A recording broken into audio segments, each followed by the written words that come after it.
Every developer, every entrepreneur really, anyone with that great idea, they know the feeling. Oh, yeah. The weekend side project graveyard. Exactly. You start Friday night, totally fired up, Okay. and then maybe Saturday midnight, maybe Sunday morning, the energy just fizzles. And the project joins the others. Yeah. Abandoned. Right. And the sources we looked at for this deep dive, they're pretty clear. It's not usually about a lack of ideas, is it? No, not at all. It's the execution. Just the sheer time it takes to get anything working. Most ideas die before they even become a basic prototype. And that's where this conversation gets really interesting now. Because historically, building an MVP, a minimum viable product, that was weeks, maybe months of painful structural work. Just setting things up, the grunt work. Exactly. That was the biggest barrier. But now the sources are showing how AI can automate, well, a lot of the repetitive stuff, the structural coding. And it shrinks that timeline dramatically. Completely. We're talking about a fundamental shift. So, okay, our mission today then is to break down the specific 7-step workflow we found. It's designed to use AI to accelerate everything, The goal being, to get a working, validated MVP out the door in just one weekend. Like 0 to deployed by Sunday night. it sounds ambitious, but the sources lay it out pretty convincingly. It's more than just speed, too, right? You mentioned something about discipline. Yeah, I think that's crucial. This workflow, the way it's described, it forces a kind of strategic discipline. You have to think like a business owner before you even think about code. I like that. Discipline is often what's missing. I mean, let's unpack it, starting with that planning phase. Step 1 is validate the idea. Why is that filter so important right up front? Well, think about it. If you build the wrong thing, even if you build it incredibly fast, you've still built the wrong thing, haven't you? Good point. Wasted velocity. Precisely. And the key insight here, I think, is how they suggest using AI at this stage. You're not asking it for code snippets yet. No, you're treating it differently, like a partner. Kind of. The prompt example they give frames the AI as a startup advisor. You're asking it to evaluate your concept. Okay, so what does that evaluation look like? You're directing it to pinpoint the target audience. What specific pain points does your idea actually solve for them? And crucially, the risks, right? Yes. Potential risks, technical hurdles, market competition, maybe financial viability, things that could kill the project later. It forces that cold, hard look right at the start before you're emotionally invested in the code. Exactly. It's an immediate reality check. But quick question here. Is there a risk that an AI advisor might just steer you towards, I don't know, really safe, commercially obvious ideas? What about the truly disruptive stuff? That's a fair point. There's definitely a tension there. But I think for the purpose of a weekend MVP, the goal isn't necessarily disruptive genius yet. It's more about validated functionality. Exactly. Prove the core works first. Disruption can come later. So, okay, you get past that AI advisor check, then you hit step 2, create a feature roadmap. Right, and this tackles the classic MVP killer scope creep. Oh, absolutely. Trying to boil the ocean on day 1. You want version 2.0 features and version 0.1. Which means you never ship anything. Never. So the sources really stress the AI's role here. Be ruthless. It helps define what is absolutely essential to just test the core idea. And everything else. This push to the nice-to-have list for later, if you even get there. It's like having that impartial editor who isn't afraid to cut features. Every project needs that. Definitely. Okay, so you've got your validated idea, your super minimal scope. Now let's get into the execution. This is where weekends usually vanish, right? The setup. Totally. Friday night disappears just getting the environment working. Yeah. How does AI tackle that? That brings us to step 3. Scaffold the codebase. Yeah. Anyone who's manually set up a new web app knows this pain. Dependencies, folder structures, config files. It's tedious. Mind-numbing, yeah. So the AI generates that clean starting point, the skeleton code, instantly. And we're talking the core pieces every app needs. Yeah, the non-negotiables, user authentication, handling logins, signups, permissions. That's often shortened to just auth. Right. Auth. Database connections. Yeah. Getting your app, talking to wherever you store data, and routing how web requests get directed to the right part of your code. Getting those basics solid usually takes hours, sometimes days of fiddling. Oh, I've lost entire Saturdays just debugging a single database connection string in a new project setup. It's maddening. And now that's a prompt. Pretty much. Condensed into maybe a few minutes of interaction with the AI. Once you have that solid skeleton, the nature of your work changes. Which leads to step 4, build core features. Okay, so this is where the developer's role shifts significantly, doesn't it? You're not just coding from scratch. Not for the boilerplate, no. Uh-huh. The AI gives you the first draft of the functional code based on really detailed prompts you provide. So your job becomes more about what? Refining it. Integrating it. Exactly. You're the editor, the quality control, the system integrator. You take the AI's output and make sure it fits, adapt it, improve it. The example they used was pretty good, I thought.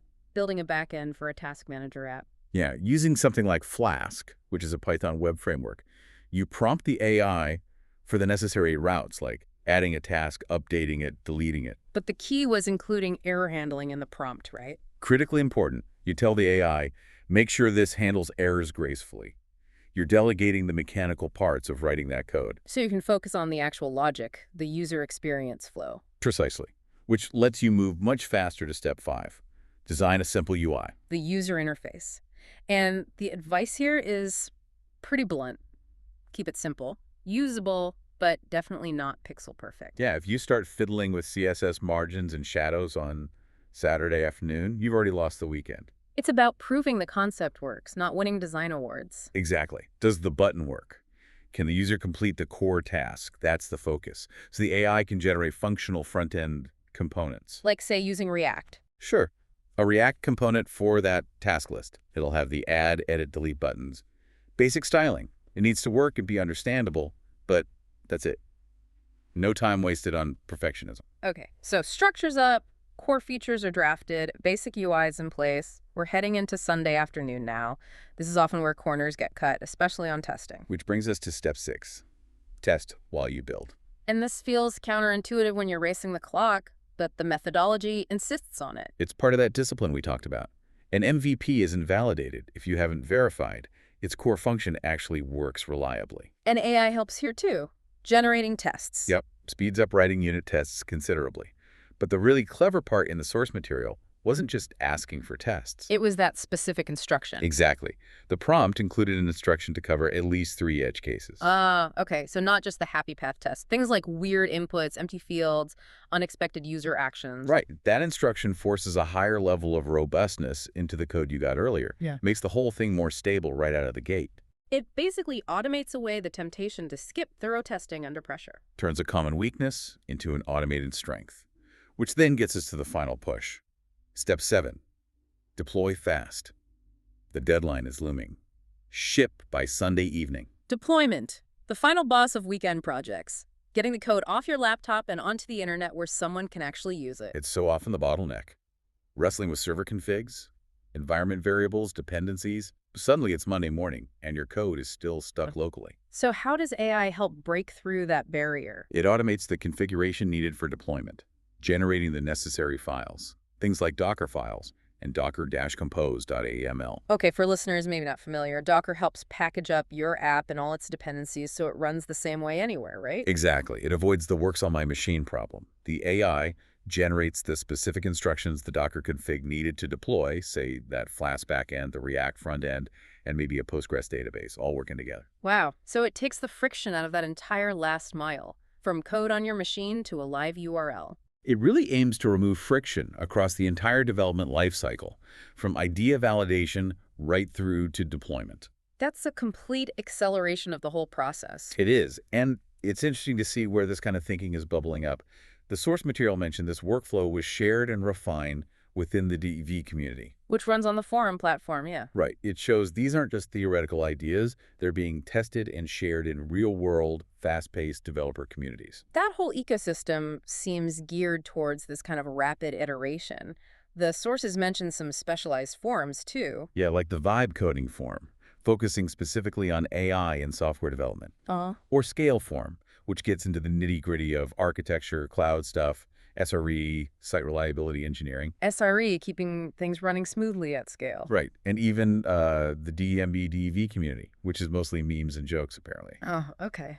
But it shows that these practical, sometimes hard-won techniques for building faster are being shared widely. That context definitely matters. It underlines the main point from the sources, doesn't it? I think so, which is execution is the barrier. Always has been. But now, by using AI to accelerate every step, the validation, the scaffolding, the coding, the testing, the deployment, You smash through that inertia, the inertia that lets great ideas just sit there and die.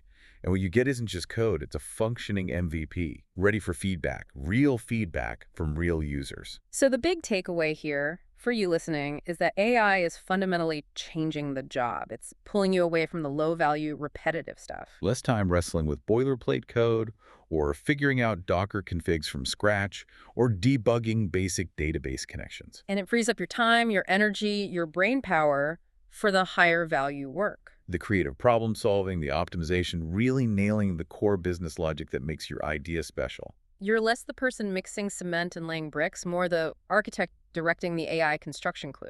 That's a great way to put it. And if AI increasingly handles how the mechanics, the setup, the basic tests, then it forces you to confront a really interesting, maybe provocative question. Okay. What new, difficult, genuinely creative problems are you now free to tackle? If you can get a functional prototype live in 48 hours, what does that speed unlock for you competitively? What bigger challenges can you take on next week? The execution barrier is lower than it's ever been. The question shifts from, can I build this, to what should I build next? Right. What do you dare to start next weekend? And if you do want to dive deeper into the specifics of these AI coding workflows, the source material recommended checking out the Rethink AI magazine and their YouTube channel. Apparently good resources for developers wanting to get up to speed. Definitely worth a look if this sparks some ideas. Go build something amazing. That's our deep dive for today. Thanks for tuning in. We'll catch you next time.